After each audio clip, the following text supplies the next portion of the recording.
Okay, Darshini Mataji.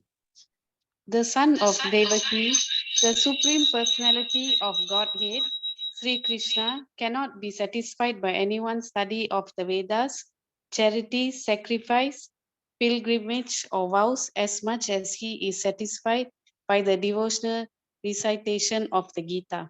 Okay, thank you, Mataji. Okay, so this is okay, for a change.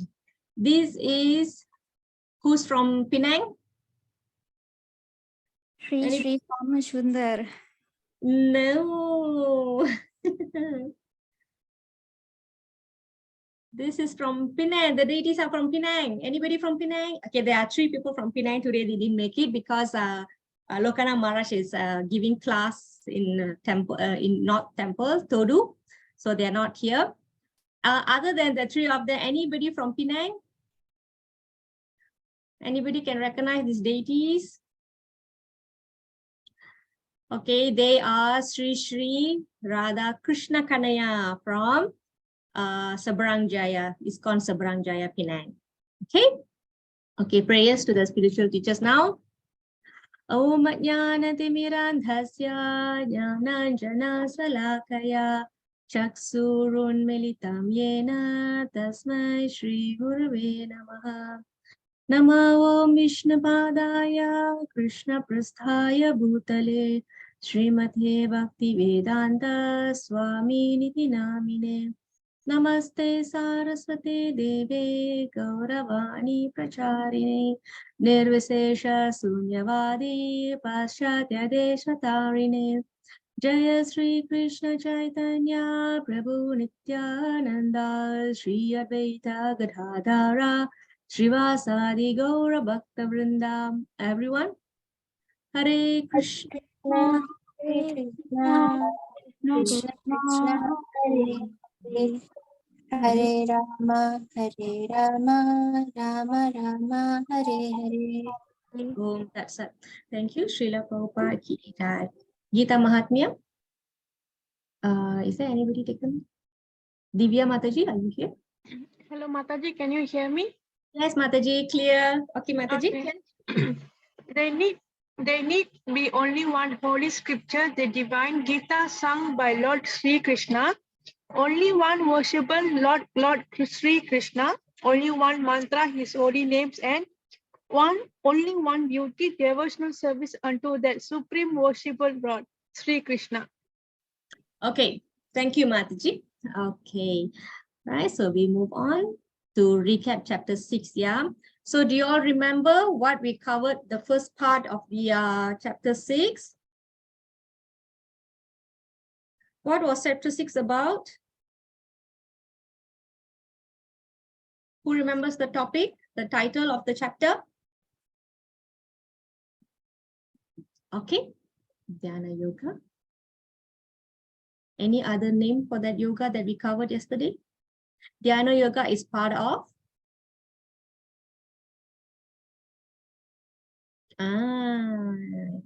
Correct. Yes, Mataji, correct.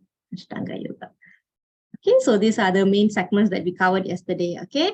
How to advance on Ashtanga Yoga ladder and how to best practice it. And the focus was very, very crucial on the controlling of the mind and what happens to a yogi who is not successful. Okay, so now we go into the details, yeah? So what was the first thing that we covered under this Ashtanga Yoga? What is the very, very important element? Yes. Wow, very good, Mataji. Any more? Any more? Actually, this is all I'm bocho already, yeah? Yesterday I shared already. Yes, mind control, mind, the role of the mind. What story yesterday we saw? The mind is like? The mind is like a genie in the bottle. Yeah, so why genie? What's up with the genie? Restless, okay. What else? Okay, restless is a challenge, yeah? Always needing something to do, need to keep the mind occupied, always need to keep to be kept occupied. Yes. Otherwise, can cause troubles. Okay, idleness is a devil's workshop. Very good. Very good. Okay. The role of mind as friend or enemy. Okay, very good. I like. Now, the next segment was the basic practices of Ashtanga Yoga. Krishna was as a good teacher. He taught us how to meditate. What did we cover under this segment 2? Yes, Dasratha Prabhu, that is right. That is the conclusion. Keep your mind occupied with work devoted to Lord. Otherwise, we are going to do bad things. That's correct. Okay, yes, how to meditate.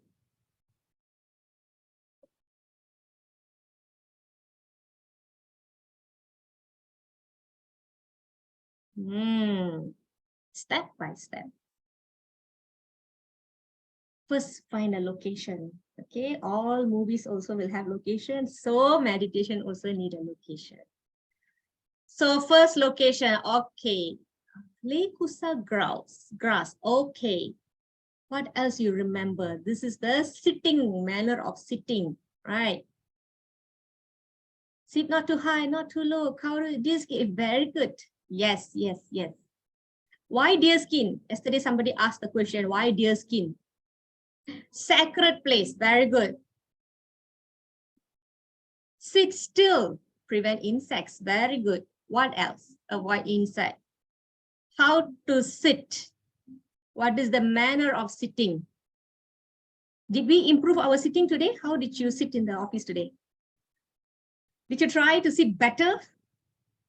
Yeah, that is the position, right? Not too high, not too low. Straight, sit firmly, erected, straight. Very good.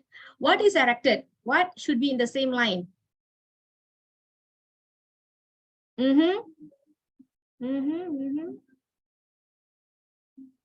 Three things, right? Should be erected in the same line. Neck, spine.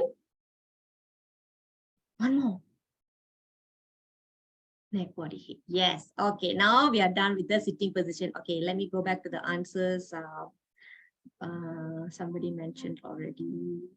Okay. Control senses. Okay. Keeping eye gazed at nose tips. And then one more person mentioned something. Yeah. Don't close eyes. If not, we'll fall asleep. Okay. Can we open our eyes widely?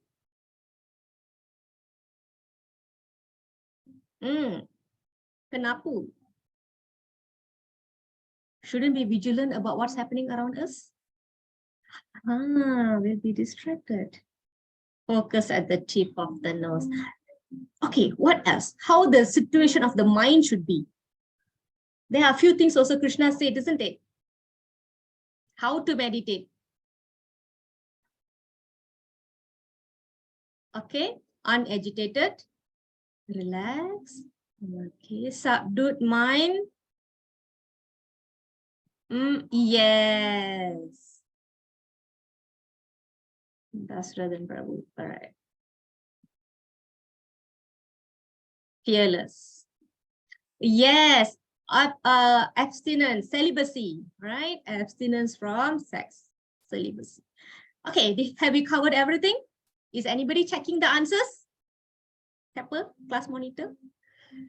So, okay, so I leave it in the good hand of anybody who's checking. Yeah, thank you, Kritika Mataji, for checking.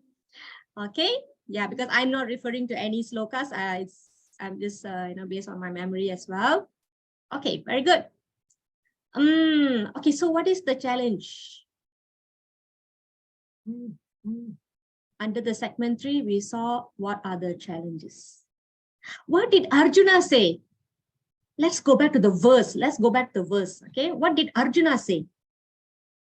What did he say? What did Arjuna say? What are the 2 words that he used?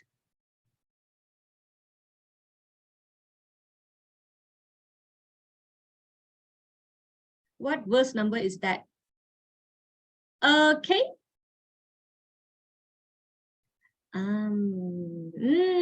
Yes. This controlling of mind, Dhyana Yoga is impractical and unendurable, Krishna. What else he said? Mind is restless and unsteady, isn't it? Okay, what else he said? What example he gave? How did he compare the mind? Chanchala, very good. Chanchala, always flickering. The mind is always flickering. Sekejap mau this one, sekejap mau that one. Control, okay, yeah, that one is a solution, right? The mind is difficult to be controlled in comparison to the wind. Yes. Okay, he said, I can control the wind, but not the mind. Okay, then what did Krishna respond to him? Very good. So far, you all are getting the chronology of the event correctly.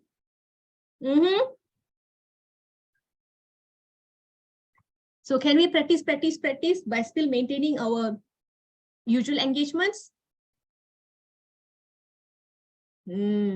Practice, detach, practice, detach. Okay, it works hand in hand. Very good. 633, 635. Very good, Asada Prabhu. Okay, so we have to keep this practice. Yeah, quote the verse. If can, remember the number. Okay, if not, quote the verse, some words. Okay. Yes, so Krishna say he understands. All right. And then after that, Arjuna had some more question because, you know, this is a conversation, right? So Arjuna questions keeps the conversation going. So after Krishna tells all this, what was the doubt on Arjuna's mind? What did he ask in the segment 4? What was his concern?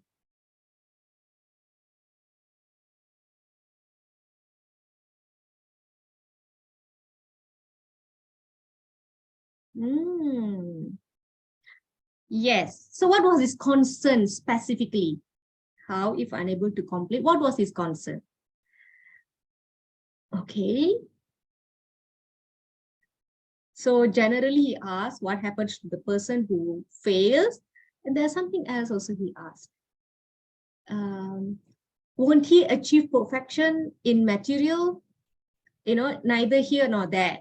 All right. So he's like, where he go? He's already detached from material activities, but he's not able to fulfill the spiritual activities. So what is the position? What is the status? Okay. What is the result?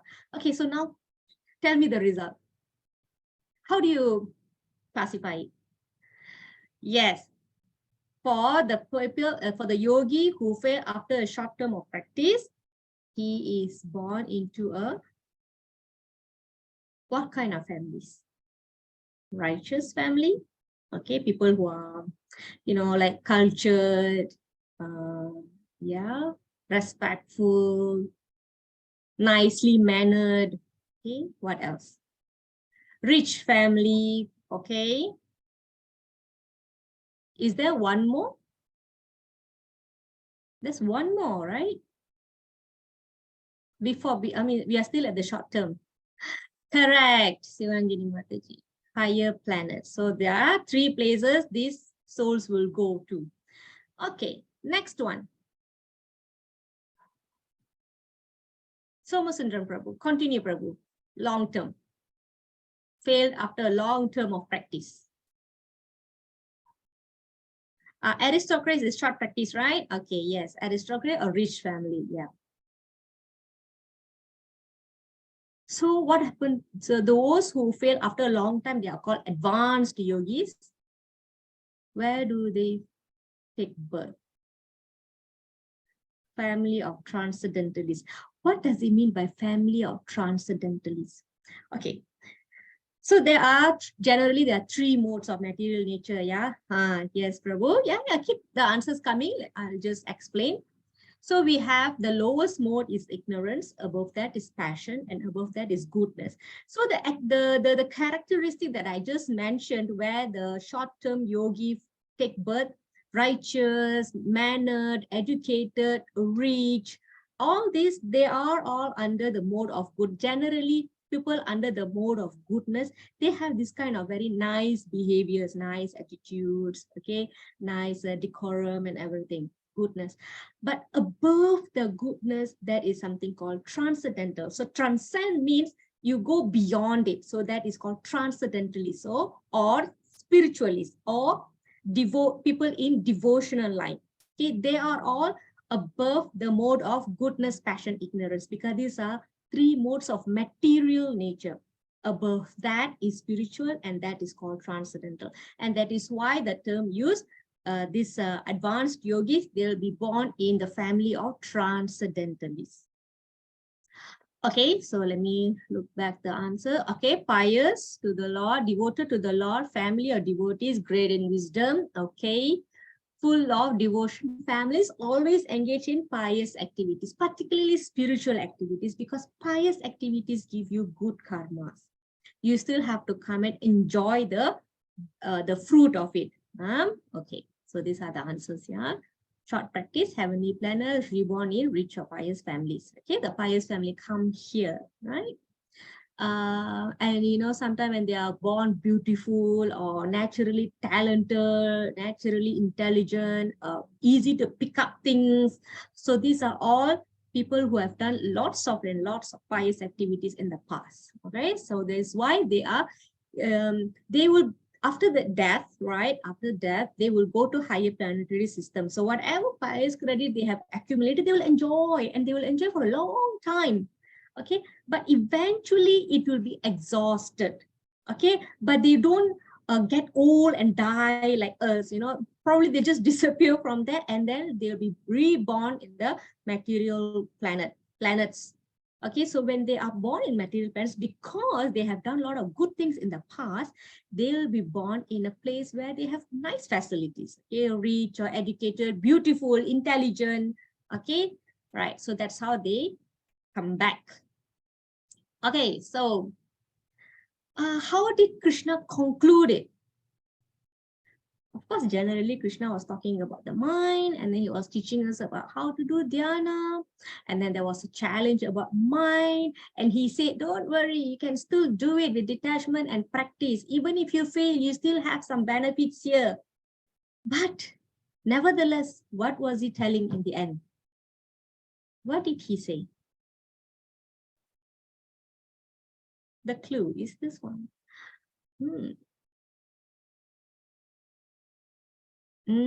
What is ascetic, what is empiricist, and what is fruitive worker?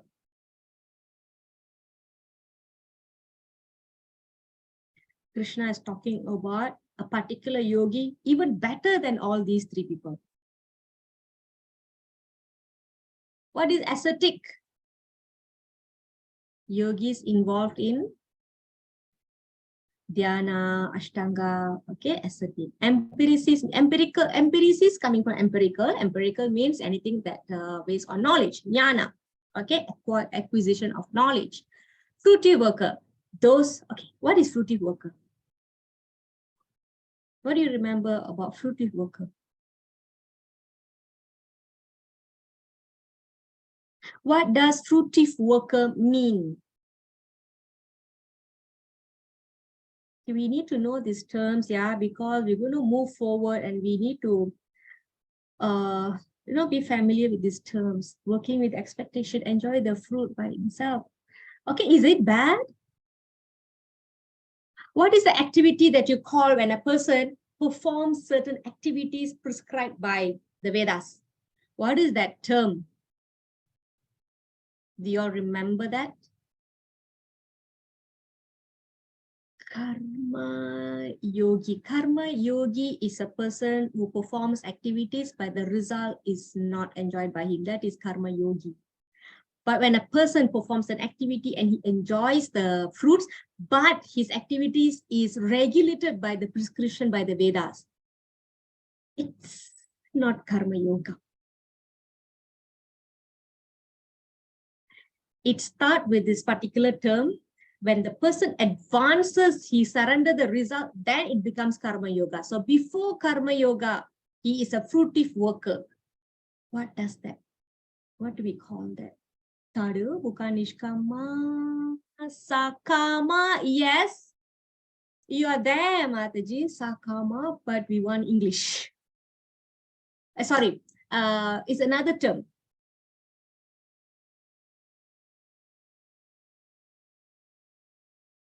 Do you remember this term, karma kanda? Karma Kanda activities means activities prescribed by the Vedic scriptures. Yes. So a person is a karma kandi first, karma kanda. Yes, correct. After that, he gets the knowledge. Oh, I need to surrender the result. Okay, then he becomes a karma yogi. Okay, and then it goes up, and then he gets jnana, and then he goes into dhyana, and then finally Krishna say bhakti. Right? So that's how. Even better than yogi is a devotee who worships Krishna. Okay, so do you realize that we have actually finished the first segment?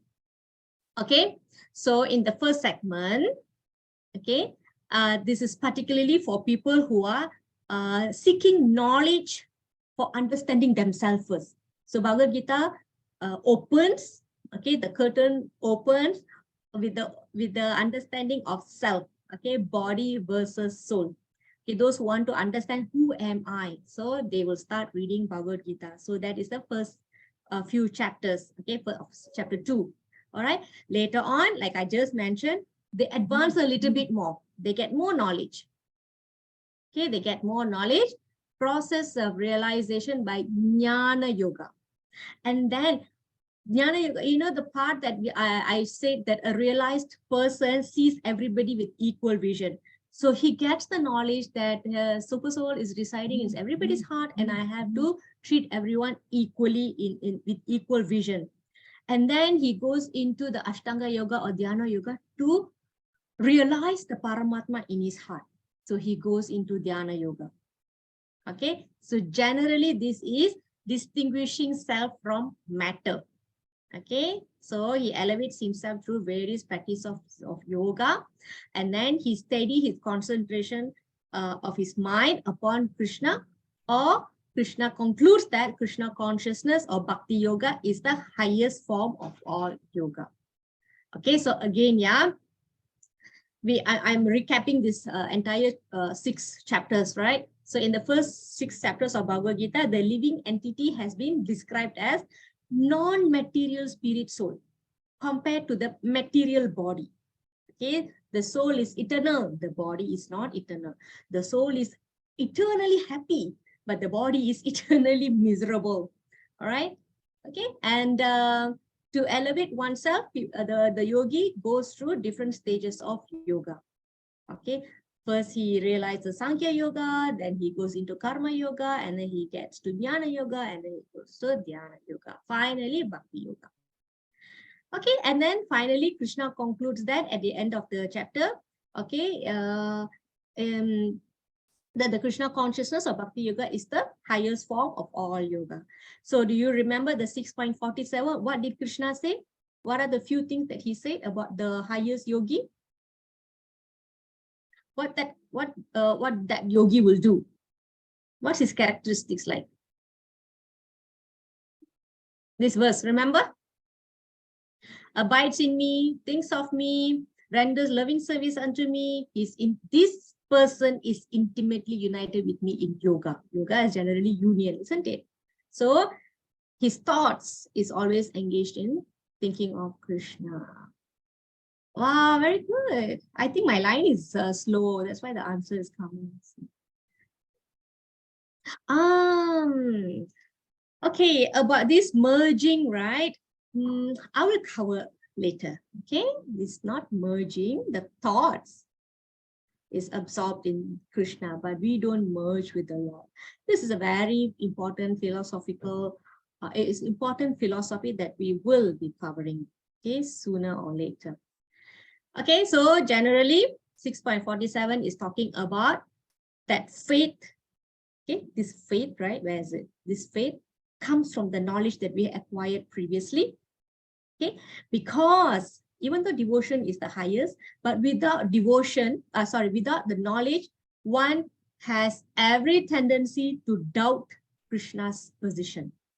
Without knowledge, anytime, any distraction or any challenges thrown to your face, you will start doubting Krishna's position. For that, this Jnana Yoga is important. Okay, is important. Of course, you can take shortcut and take bhakti, but still knowledge holds a very important position. Seeing Krishna in everyone and everything. Yes, Mataji, that is equal vision. Okay, all right. Now, as we enter chapter 7, Krishna is going to explain. Okay, we are entering which segment now? Chapter 7 onwards, which segment we are entering now? Earlier was achieving bhakti through karma yoga, isn't it? First 6 chapter. Yes. So, next 6 chapters, very, very important. It will be interesting. Okay, so we need your undivided attention and focus. So please take down notes. Okay. So here, Krishna is going to explain Bhakti Yoga more extensively. He is going to, because he already said, you have to have faith on me. You have to abide in me. Okay, your thoughts have to be absorbed in me. So how are you going to do this if you don't know much about that person? Okay, so I am introducing you to a celebrity. You know what? You need to love the celebrity. You have to vote for him. You have to vote for this minister. But what do you do naturally? Before you vote for that minister or before you vote for the party, what would you do as a citizen? What would you want to do?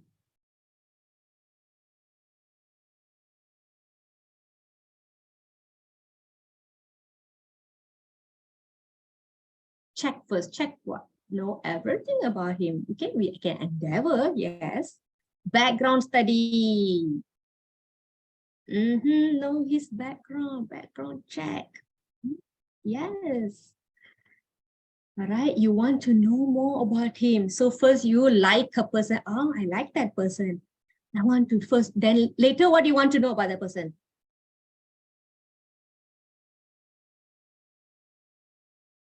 Family. You want to know his name. You want to know his qualities, his character. What does he possess? What's his net worth like? Yes? Yes or no? Right? And we ask ministers to declare, isn't it? So what he had done, yes, true. Thank you, Prabhu. His achievements, his objectives. Okay, yes, very good, very good. So you all know the reason we have to know about somebody in order for us to put faith in him. Okay, we need to know, we need to find out. How we find out? We find out, okay, I cannot reveal so much now. I have to reveal as we go on. Okay, so here what I want to say is in chapter 7, Krishna is going to talk about himself. Okay, and there are ways that how we can find the knowledge about him. So this chapter is called knowledge of the absolute or Jnana Vijnana Yoga. So Jnana Vijnana Yoga means Krishna is going to tell about his opulence, material opulence and spiritual opulence.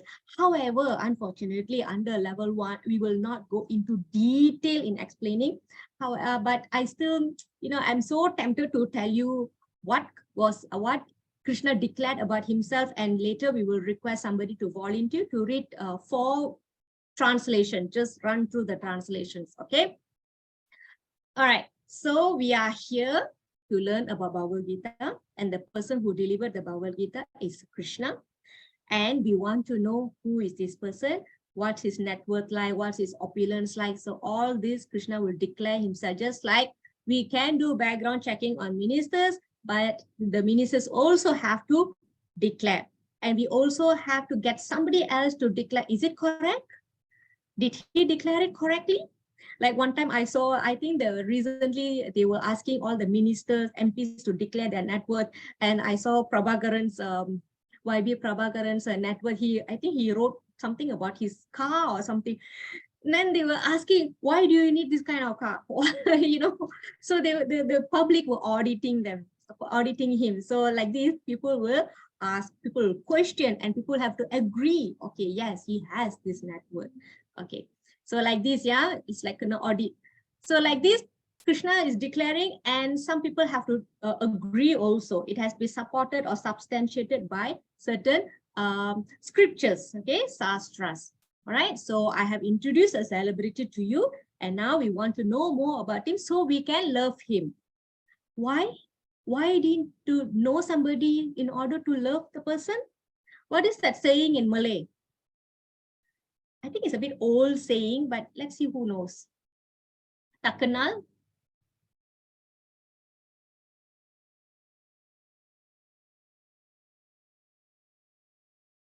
Not bad, yeah. Tak kenal, tak kenal maka tak cinta. Yes, correct. Okay, so in this chapter, Krishna will fully reveal knowledge about himself, even though we won't be covering everything. Okay, and he will say that he's the source of both material and spiritual opulence. So thank you, everyone. Okay, so just like you know the love story of Rukmini, Queen Rukmini and a princess, she was princess. Okay, Rukmini and Krishna. She never seen Krishna, but she has heard a lot of things about Krishna and started falling in love. She was like pining for him and started writing letter to him. So please come and kidnap me. Please marry me. All right. Okay, so how did she get to know about Krishna? She never seen him. She used to hear from all Krishna's glories from Narada Muni. And that is how she developed love and attachment towards Krishna. Okay, so later they got married. Okay, so this is an overview. This is what we're going to learn today, how to know about Lord Krishna. Okay, we are going to know about Krishna, but how? Krishna will say how to know about me, he will say. And this knowledge, is it rare? Is it freely available? How easy to get this knowledge? And then he will establish his supreme position. He will declare, okay? And then we enter another segment, 4 kinds of people who approach Krishna. And there are 4 kinds of people who never approach Krishna. So we want to see, I am what kind of person? Okay, don't worry, yeah? You will be here, of course, you're approaching Krishna already. Okay, so you might be wondering why that person don't want to approach Krishna, doesn't want to approach Krishna. So that one also we will see. This one I will run a bit detail into it, okay? And finally, what is the goal of this knowledge? Okay, so the 7th chapter will describe the nature of Krishna consciousness, the nature of this bhakti yoga. And then Krishna will talk about his opulences. We will see 4 verses how Krishna say that you can see his opulences in certain things, okay, and how he manifests that, and these 4 kinds of people. Okay, the rarity of a pure devotee. So 7.1. I don't know if we have time to, I have one story, but I don't think we have time to cover that. But there'll be so many other situations where the story will be coming and I can take the chance to narrate to you. Okay. All right. 7.1. Okay. The Supreme Personality of Godhead said, "Now hear, O son of Partha, how by practicing yoga in full consciousness of me, with mind attached to me, you can know me in full, free from doubt." Thank you, Mataji. Thank you, Mataji. Yeah, thank you. So here Krishna is telling how to know me. And through that, you can know me in full, free from doubt. Okay, how to know about Lord Krishna? Who can tell me? What is the answer? How to know about Lord Krishna? According to Krishna, how to know him?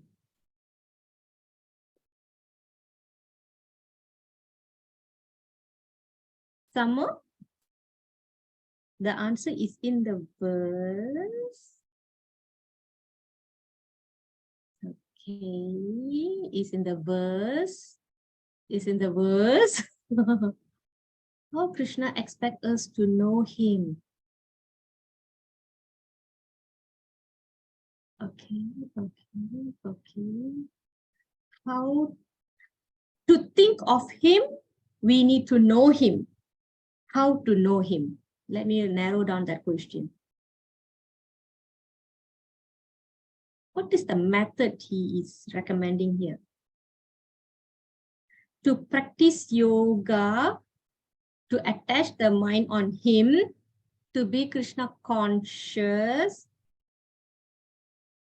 What method he is recommending us?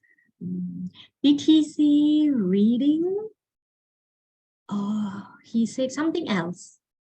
Somebody actually got the answer earlier, but I didn't want to say it's correct. I want to wait.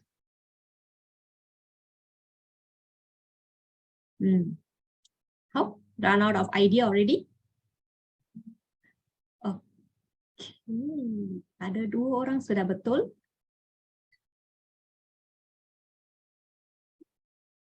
Okay, I think so far 2 people. Okay, got 3 people now. Has everyone answered? Okay, again, to practice the yoga, to think of him, to attach his mind on him, he recommends, he said we have to know him and how to know him. Okay. So everybody answer ready, yeah? Okay, I want to give the answer now. The answer is this. Touch Churunu. Touch Churunu. Now here, this is the method that Krishna is recommending.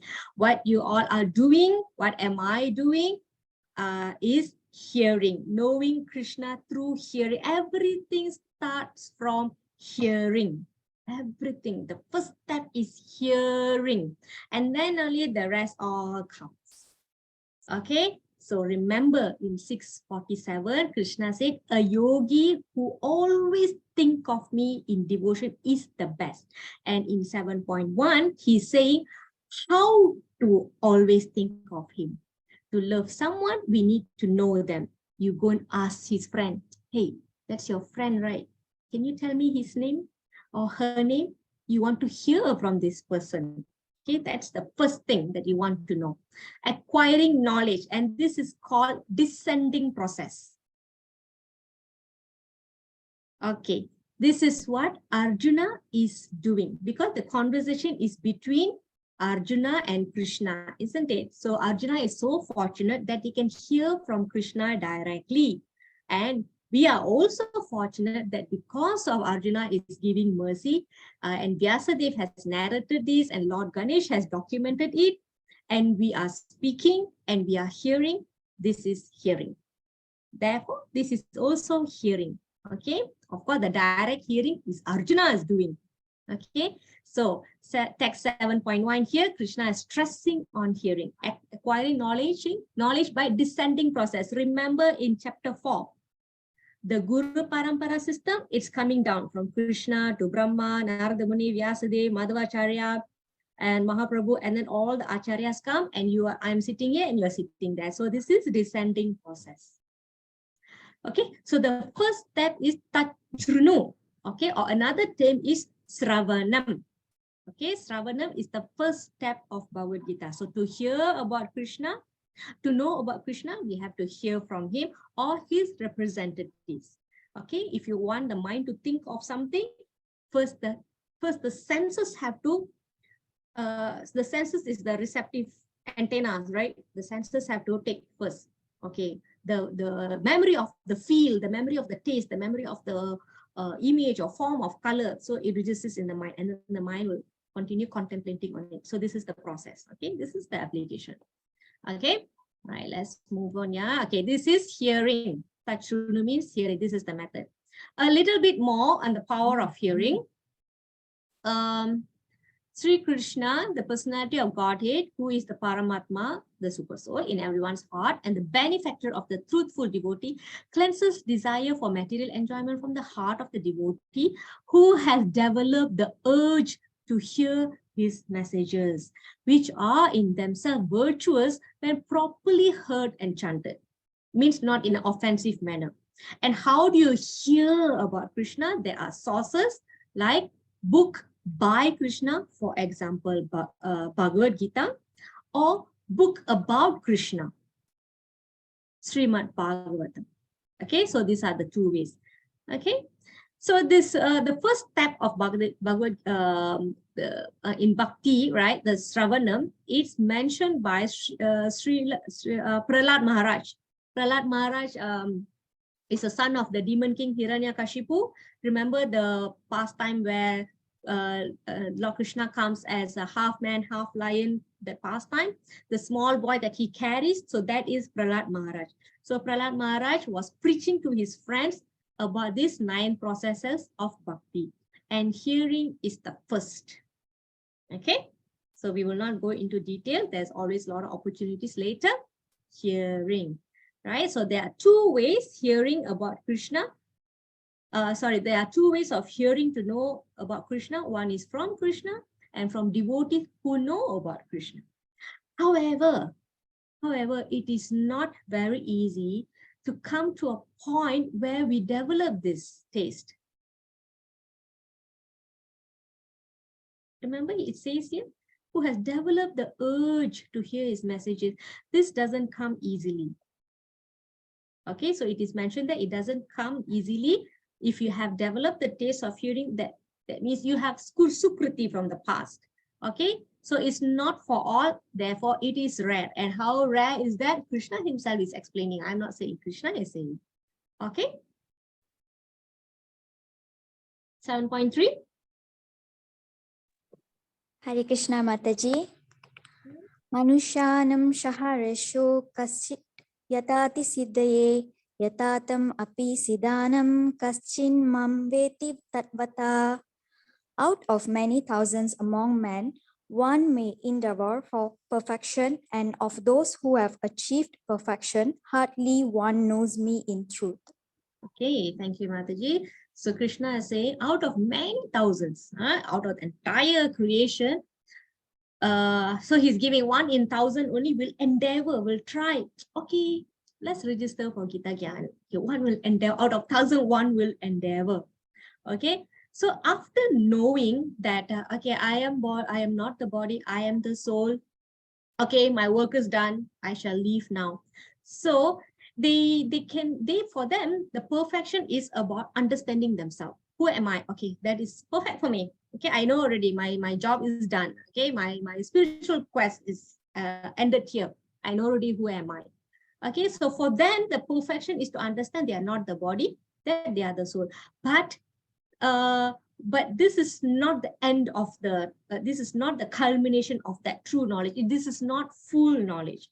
All right. So of course, many people can understand they are the soul. However, they don't know what are they related to. Okay. Why? Because there are different level of consciousness of people. Okay. They don't see that because the animals are also soul, isn't it? So the next step is, how am I different from that animal? This is the next question they should ask, not just end by saying, okay, I'm soul, but the soul is also in the plants, the soul is also in the animals, right? So if you do not go further, then we will never see how are we different from animals. All right. So out of 100, one may endeavor for perfection, but hardly one knows me in truth. The next step is to know who is the creator, who is the owner, who is our father. That is the next step. But Krishna said, hardly one knows. All right, so that is why this knowledge is rare. Okay, so let's move on, yeah. Just here, so actually the 7.1 to 7.3 is about hearing. All right, knowing Krishna by hearing about him. So he will go on to say that Krishna requests Arjuna to hear of both his material and spiritual energies. I think this is 7.2. And then he says that, declares that transcendentalist who succeeds in truly knowing him is the most rare. This is 7.3. Okay, why? Why is it so rare for people to understand Krishna in his truest nature? Okay, for this, we have to understand this one. These three ways of understanding God. There are three platforms. One is Brahman, one is Paramatma, one is Bhagavan. So out of this word Paramatma is something that we have been seeing pretty often already. What is Paramatma?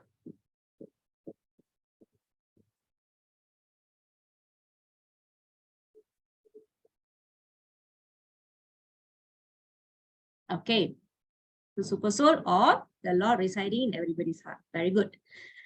Okay, so all this is called localized. God in localized form. Okay, he's inside the body. What is Brahman?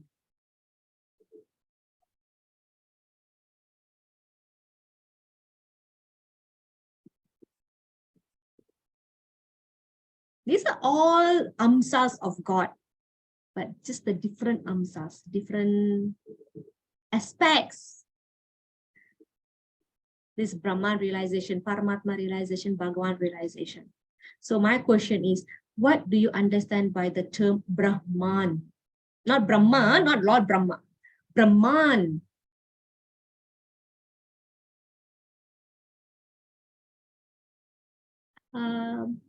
Anybody not heard of this term Brahman?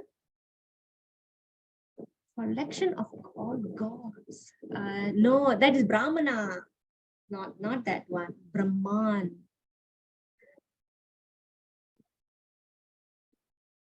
No? Okay. Greatest. These are all greatest. These are all gods, amsas. So definitely it's great.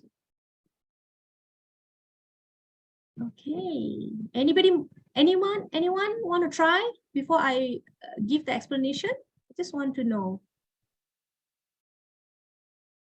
Dasaratham Prabhu, what is Brahman to you? Have you heard the term? Kirosha Mataji? Prasanna Mataji? Sivaranjani Mataji? Sun Lord? Oh, pardon. The soul? No. Okay. Greater, higher God. Venu Kumar Prabhu. Okay. Yeah, it's getting. I'm beginning to understand. Okay, so I reveal, yeah. Okay, so Brahman means, have you heard of this word light or Jyoti? Brahma Jyoti. Okay, Brahma Jyoti. Brahma Jyoti means the light, the Brahman. Okay, so can you see this picture here? There is Krishna standing in the middle here. Somebody's mic noisy. Okay, Krishna, and there's light coming out. That is called Brahman or Brahma Jyoti. If there is a Jyoti, then there is a source. If there is a light, ray of light coming out, then there is the bulb.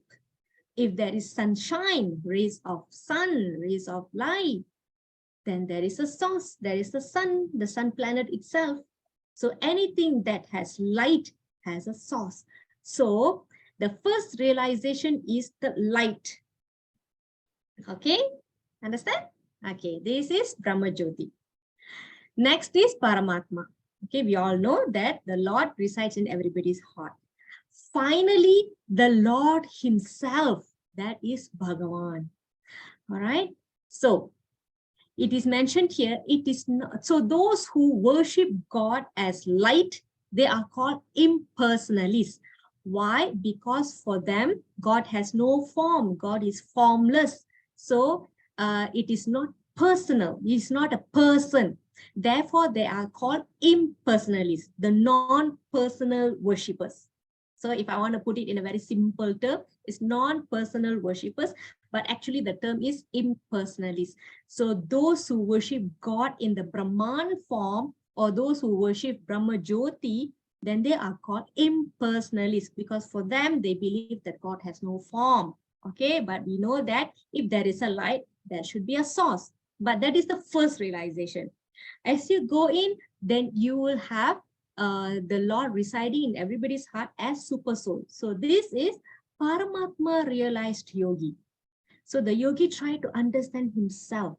He thinks that Paramatma is in him, and that is how he must turn inward that way. Okay, but it is not ending at Brahman level or Paramatma level.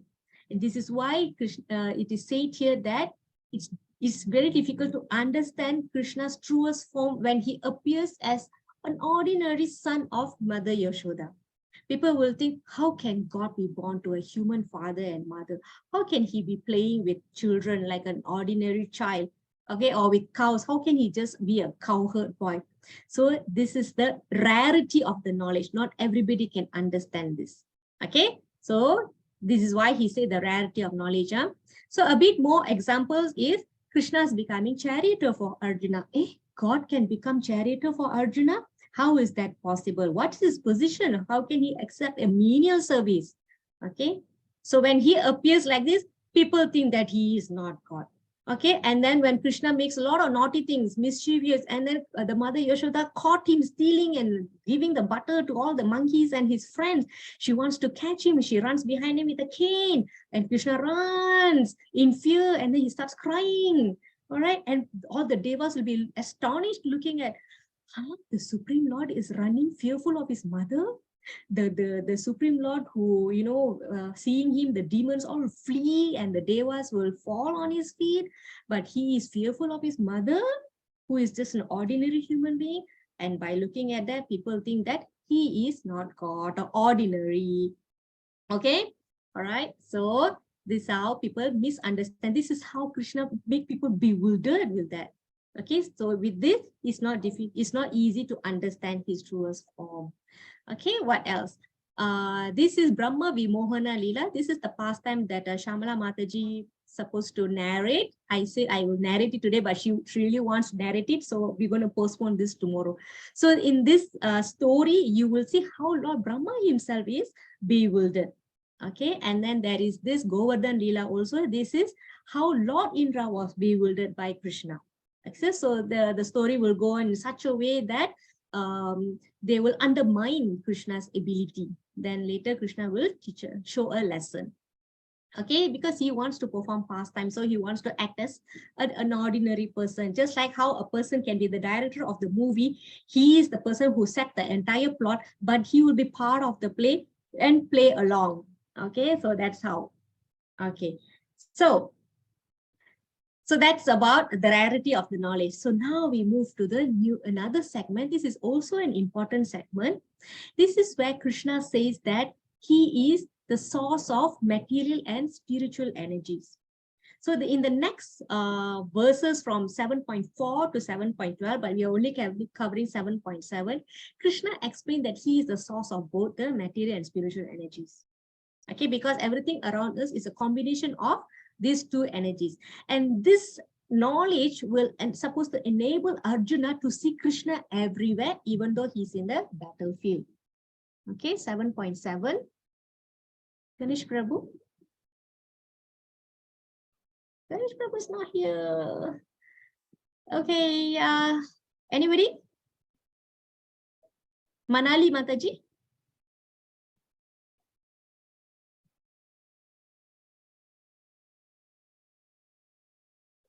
Anybody else? Mataji.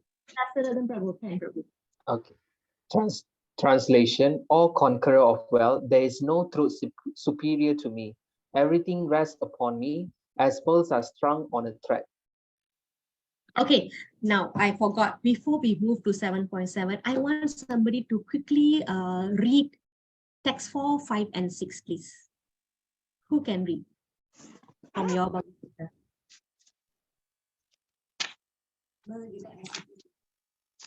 Rashini Mataji, can? Would you like to read? Yeah. Anyone else? Venukumar Prabhu? Earth, water, fire, air, Hmm. ether, mind, intelligence, and false ego. All together, these 8 constitute my separated material energies.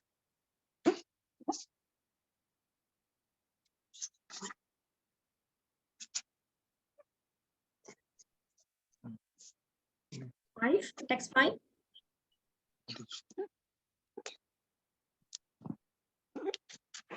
Quickly, Mataji.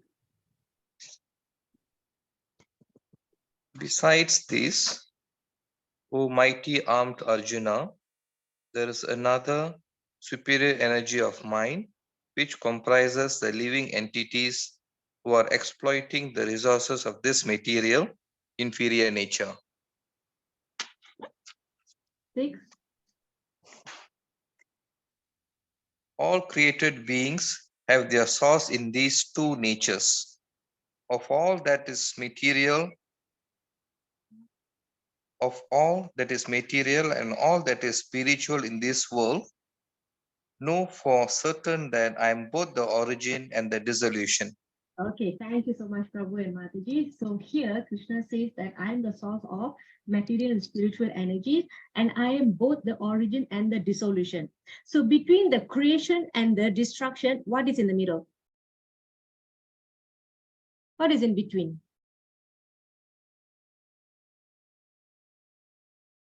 There's creation, there's destruction. What is in the middle?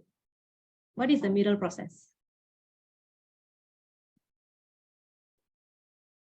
You create something and you destroy something. In between, what do you do with that? You create a car and then you destroy a car. You maintain. Yes. Here, this verse is talking about how Krishna does the maintenance and how he is doing the maintenance by just like how a thread is holding the pearls and you cannot see the thread. But that doesn't mean the thread is not there, right? Because if the thread is not there, what will happen to the pearls?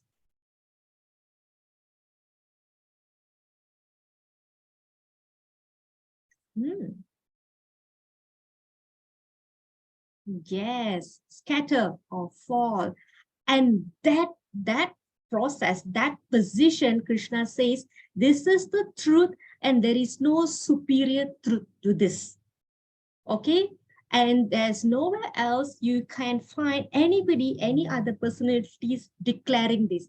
So in this point, this is why this segment is in the middle of the Bhagavad Gita, where Krishna declares a lot of things that no one else has declared this. Okay, and he says that there is no truth superior to this, whereby he maintains everything. Everything rests on me. Okay, so even though this establishes his superior position, okay, he may look like human, he may appear like human, but he is not like us. Okay, he may has body like us. Actually, he doesn't have body like us. We have body like him. Okay, people think that why are you limiting Krishna by having a body? No, if you say that God doesn't have a body, that isn't that a limitation? That means I have body, that means I have something better than God. So it is the other way around. We are made in the image of God. Yes or no? Right? So therefore, we are following. We have taken the form of Krishna. Okay? All right. So we are looking like our father, like son, right? So here Krishna establishes that Krishna is the maintainer and he is the supreme and nothing more superior to that. Okay, so we are moving to the next segment. 4 kinds of people who approach Krishna and 4 kinds of people who never approach Krishna. So this is generally pious people and this is impious people. And how a person or the fate or the tendency of a person who surrendered to God is influenced by his piety, means pious sukriti, yeah? pious activities, and his knowledge. So it depends on these 2. All right. So we need to quickly read this 7:15. Those miscreants who are grossly foolish, who are lowest among mankind, whose knowledge is stolen by illusion, and who partake of the atheistic nature of demons, do not surrender unto me. Okay, so here, thank you, Mataji. So here Krishna is talking about how people don't surrender to him. And he's saying, who are these people? Okay, first, okay, generally miscreants means, okay, this term miscreant means they are sinful.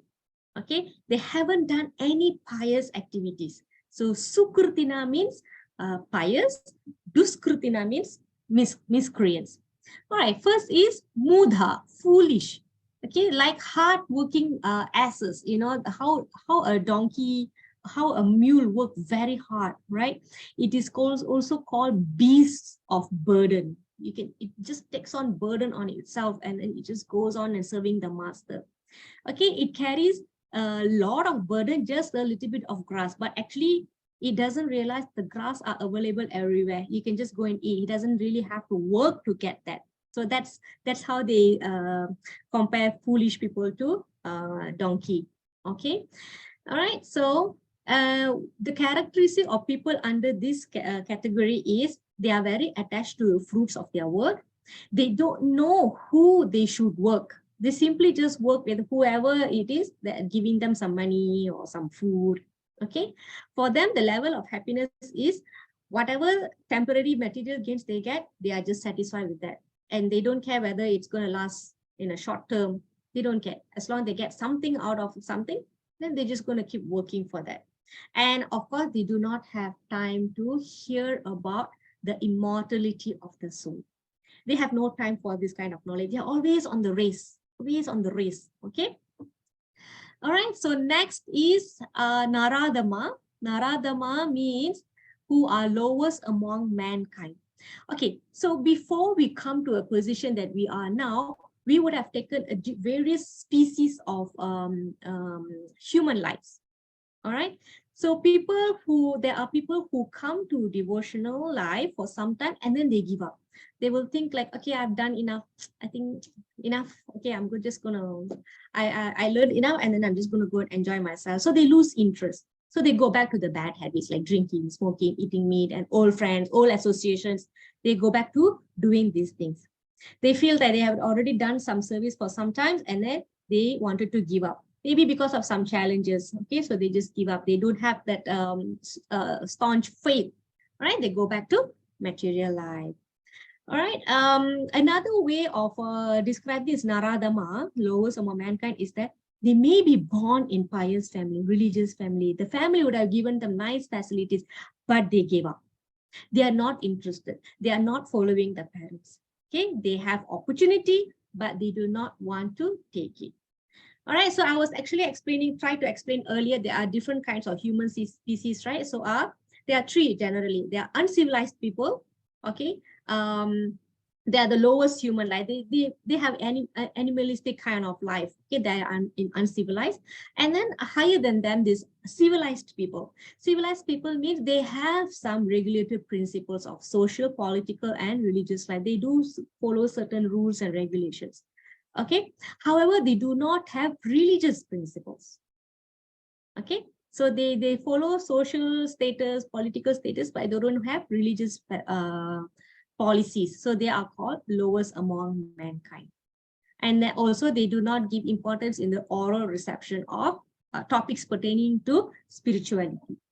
And thus they neglect their purpose of being born as a human being. Okay, next is Mayaya Partha Jnana. Jnana means knowledge. Mayaya Partha. Maya means illusion, stolen by illusion. So these people generally highly educated people. Okay, however, they don't like to hear messages about God, messages from scriptures. They don't want to hear it. For them, science is God, or philosophy is God, moral values is God, the literature, the poetry, that is God for them. All right, for them that is sufficient. So they don't want to be guided, or they don't feel the need to be guided or obey the Supreme Lord. So this is Mayaya Partha Jnana. All right, and then finally we have Asuram Bhava Asrita. So these are atheists. Okay, so generally atheists are those who are who do not believe in God, or because they have envy towards God. All right, so these are called Asuram. Okay, so they are actually, it is categorized as demoniac, means atheistic demons. Okay, they are mentioned like that. They are demoniac natured. They cannot understand that God is a person that we should surrender to. Their argument is this. They will say that, that the God did not descend because you're not able to prove his existence. So these are their arguments. But they don't know that we can actually prove this existence through various ways. We can use the declaration about Krishna, about himself, and how he has performed his uncommon activities, superhuman activities that has been witnessed by sages in the past and recorded in documents. Okay, they do not agree with that. What else? They do not agree with the Sastra. They don't believe in the words of Krishna, and they do not believe in the words of the sages who give these witnesses. I mean, these proofs. All right, these are acknowledges from famous authorities. This is called transcendental science. So they don't want to believe in this. So this is called atheism. Okay, so these four kind of people will not surrender to God. Okay, so it's going to take them very long time, or the causeless mercy of a devotee to give them certain things like a prasadam or let them hear holy name. So they will come up slowly. So it's not like they do not have hope at all. They will have. All right. Okay, next is what kind of people surrender to Krishna. Okay, this video, right, I will share in the group because so 7:16. What kind of people surrender? O best among the Bharatas, 4 kinds of pious men begin to render devotional service unto me: the distressed, the desirer of wealth, the inquisitive, and he who is searching for a knowledge of the Absolute. Okay, thank you, Mataji. So there are 4 kinds of people. You go to God when you are distressed, when you're sad, when you're upset, you're in deep problem, you go to God. All right. Next category is this is Dhruva Maharaj story. He desired wealth. He wants to be a king. He wants to have opulence, because there's a story behind this. But cut the long story short, he wants to, because he was mistreated by his father, because he's the stepson, a second wife's son. Sorry, first wife's son, I think. But the king was favoring the second wife's son. So he's very mad. Why my father doesn't love me, only love my other brother? So I also want to be rich. I want to go and see Lord, because the mother will advise him, if you want to be rich, then you can only go and ask Vishnu. So he'll actually go to the forest and he will meditate for a very long time, and finally Lord Vishnu will come. He will come, he'll ask, what do you want? And all the while, Dhruva Maharaj will be meditating, I want opulence, I want opulence, I want opulence. The moment I'm going to see Lord Vishnu, I'm going to ask opulence. But what happened at the end, when Lord Vishnu comes, is totally a different story. Okay, he doesn't want anything, all right, because the thing that he's actually saw the Lord himself is enough for him. He just forgot about what he wants to ask, because he was about to ask the material things. However, because he was so intensely seeking for the Lord came down. This one is story of Gajendra elephant. The Gajendra elephant, you can see the leg was caught by the crocodile. All right, the crocodile is in his strong element, which is the water. And for elephant, the water is not a strong element. The strong element for the elephant is the land. All right, because he is getting weaker and weaker. He was so distressed. He took a lotus flower and he just pointed to the sky and he said some prayers. And Lord Vishnu came on Garuda and he released the elephant from the clutches of the crocodile. Of course, you might be thinking, how can an elephant recite prayers? Because in the past, the elephant was King Indrayumna. So there's always a story behind this story. Okay, so we don't have time to go into that. So distress, you can call out to Krishna when you are in distress. You can call out to Krishna when you're seeking wealth. All right. Next is inquisitive.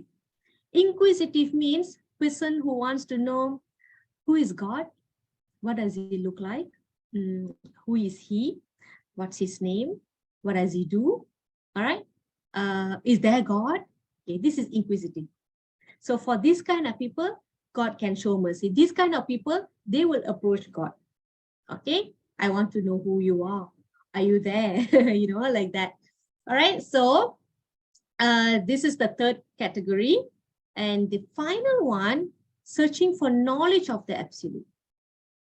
Okay, so the moment this person, they will go on to the next category whereby, okay, now I know that Krishna is God. And now I want to know his characteristics. I want to know how he reciprocates with devotees. What does he do? What does he do in the morning? What does he do in the afternoon? How does he kill? What does he like? What does he like? There's a lot of, there are 64 qualities of Krishna. So they want to know everything about him. So this is searching for knowledge of the Absolute. So for this kind of people also, they approach God. Okay, right.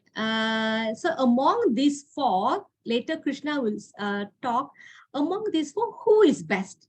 He would prefer the 4th one. You know why? Because if you seek God when you're distressed, you know what's going to happen when your distress gone? You're going to stop approaching God. Okay, my problem is over, so bye-bye. Or when you get your wealth, okay, I've gotten my wealth, so my journey ends. And then when I found out, oh, Krishna has got, okay, full stop. Okay, I've got nothing more to search for. And these people also will leave. But this 4th people, they're going to continue asking, continue inquiring, continue learning about knowing God more and more and more. So Krishna prefers this person, the 4th person. Okay, so all these four people, right, they're all pious. It's nothing wrong when they have all these motivations to approach God, because at least they are approaching God. So they are pious, but they are not pure devotee level yet, right? Because there's always a motivation behind it. All right. Okay. There's another video also. This one also I can share with you later.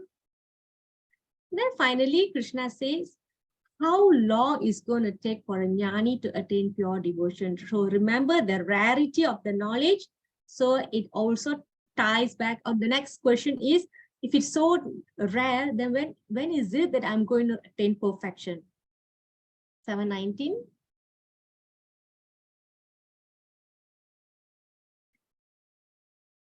What happened, Mataji? Okay, Mataji's line is breaking. Anybody would like to read for her? Lavanya Mataji. Hare Krishna Mataji. Sure. After many births and deaths, he who is actually in knowledge surrenders into me, knowing me to be the cause of all causes and all that is. Such a great soul is very rare. Okay, so thank you, Mataji. So this is the goal of the knowledge. When a person attains perfection, when he knows that Vasudeva Sarvamiti, knowing me to be the cause of all causes, such a great soul is very rare. The great soul here is Mahatma. Okay, so again, when we come in distress, when it goes off, we may give up this devotional life. When we come for wealth, when we get wealth, we will go away. When we have so much of curiosity, so many questions, and if they all are answered, then we'll go away. But when you come to the platform of knowledge, you will never give up, Casey. It will push you to stay on and be a better devotee. This is what it will do. And this is the culmination. If you stay on with that knowledge and you understand that he is the cause of all causes, then the perfection comes. That is the rarity of the great soul. Okay? Vasudeva Sarvamiti. Yeah, so this is the term. And this is the rarity of a pure devotee. Kevala Bhakta. Okay, so you remember all these points. We will do the recap tomorrow. Okay, I'm gonna leave this here in the PDF. It's for you to revise tomorrow morning at work or during your lunch. And then we will do the recap tomorrow. So chapter 7 is actually, I wanted to read few verses here. I don't know why I missed that. Let me see. Just hold on, yeah. I think it's before the pearls.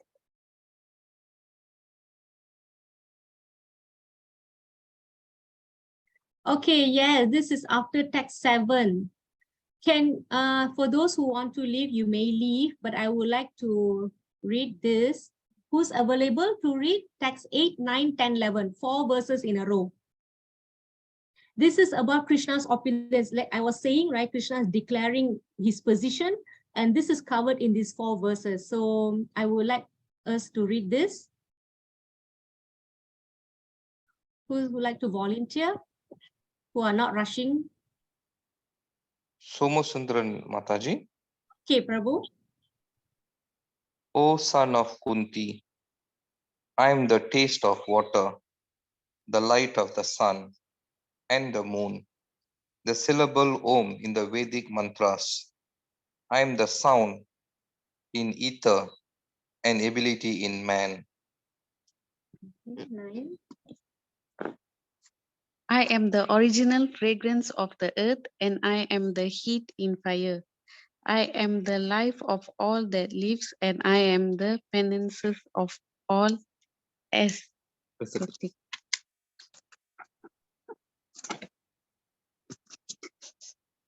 O son of Partha, know that I am the original seed of all existences, the intelligence of the intelligent, and the prowess of all powerful men.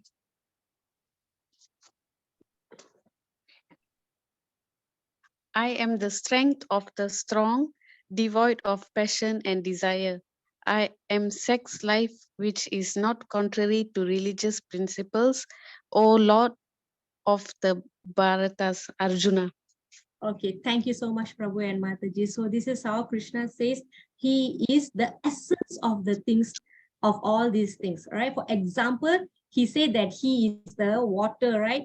I mean, he's the taste of the water. Why the main thing about water is the taste, right? What we most appreciate about the water is the taste, and because the taste quenches our thirst, and that is Krishna. So he said that he is the active ingredient, the essence of water. So like this, he is the essence of all the things that he has mentioned, like original fragrance of the earth and the heat in the fire, because there is no fire without heat. All right. So everything rests upon him. So this is how he concludes here. I mean, this it comes from here, it spirals from here. All right. So this is absolute.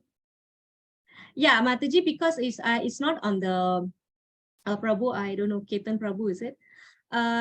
This is not covered in your level 1 slide. I'm just giving it here to understand how everything is resting upon him. All right. So he is the essence of the water, the taste. He's the heat in the fire. That is also the essence of the fire. All right. And he says the intelligence of the intelligent and the prowess of all the powerful men. All right. So he's the essence of everything. So everything rests upon him. So these are just the information that I'm giving you additionally. All right, so that's about it. Okay, so I will share all the videos later, 2 videos. And this one we will do tomorrow. Okay, finally, I will read this. One can be free from all sinful reactions after reaching a place of pilgrimage.